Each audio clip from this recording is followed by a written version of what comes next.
Pouvez-vous me raconter une journée où tout semblait s'effondrer dans votre tribunal? Juge. Une journée mémorable. J'avais 3 affaires à la suite. Un meurtre, une affaire de corruption et un enfant en danger. Tout est arrivé en même temps. Il fallait décider vite. Chaque erreur aurait pu détruire une vie. Tu es seul avec la responsabilité. 1. Comment gardez-vous votre calme face à un tel enchaînement de cas? Tu apprends à respirer, à segmenter, une affaire à la fois. Mais à l'intérieur, ton esprit calcule tout en permanence. 2. Avez-vous déjà eu peur de vous tromper dans un jugement? Oui. Chaque décision a des conséquences. La peur est là, mais elle aiguise ton discernement. Comment réagissez-vous face à la pression médiatique et politique? J'ignore presque tout. Les médias créent des opinions, mais je dois me concentrer sur le dossier, les preuves et la loi. Car les victimes vous interpellent parfois directement. Comment gérez-vous leurs attentes émotionnelles? Je les écoute, mais je dois rester impartial. Leur douleur est réelle, mais la justice ne peut pas être émotionnelle. 5. Avez-vous déjà dû trancher contre votre intuition pour rester légalement correct? Juge. Souvent. L'intuition peut te pousser à être plus clément, mais la loi encadre les décisions. Parfois, tu condamnes quelqu'un malgré une empathie naturelle. 6. Quels sont les dilemmes éthiques les plus fréquents? Distinguer le juste légal du juste moral. Parfois, la loi condamne sévèrement quelqu'un qui mérite une chance de réinsertion. 7. Comment évaluez-vous le risque de condamner un innocent? C'est ma hantise. Chaque jugement doit être pesé, vérifié. Mais l'erreur existe toujours. Et celui de laisser un coupable libre par manque de preuves? Juge. Pire encore. Tu sais qu'un crime restera impuni et ça te ronge.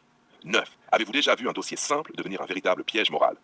Oui, une simple affaire de vol a révélé un réseau de corruption. Tu dois réévaluer tout le cadre légal et moral en quelques heures.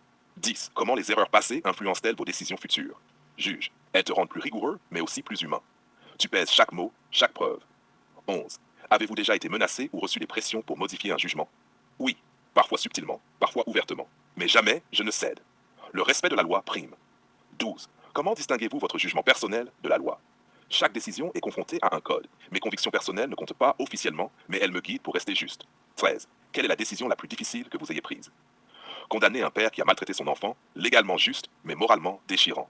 14. Y a-t-il des affaires qui vous hantent la nuit? Juge, oui. Les enfants, les innocents pris dans des systèmes corrompus, tu ne les oublies jamais. 15. Comment gérez-vous les conflits d'intérêts ou les affaires impliquant des collègues? Avec transparence et signalement. La moindre partialité peut détruire toute crédibilité. 16. La moralité peut-elle entrer en conflit avec la légalité selon vous? Tout le temps. La loi est rigide, la morale est fluide. Le conflit est constant. 17. Quel cas illustre le mieux ce conflit? Juge affaire d'un mineur ayant volé pour nourrir sa famille. La loi voulait une peine ferme, mais la morale dictait la clémence. 18. Comment prenez-vous en compte la réinsertion des criminels dans vos décisions? C'est un facteur clé. La peine doit punir, mais aussi réhabiliter. 19. Avez-vous déjà été en désaccord avec vos pairs sur une peine? Oui, parfois mes collègues sont plus sévères ou plus cléments. Les débats sont nécessaires. 20.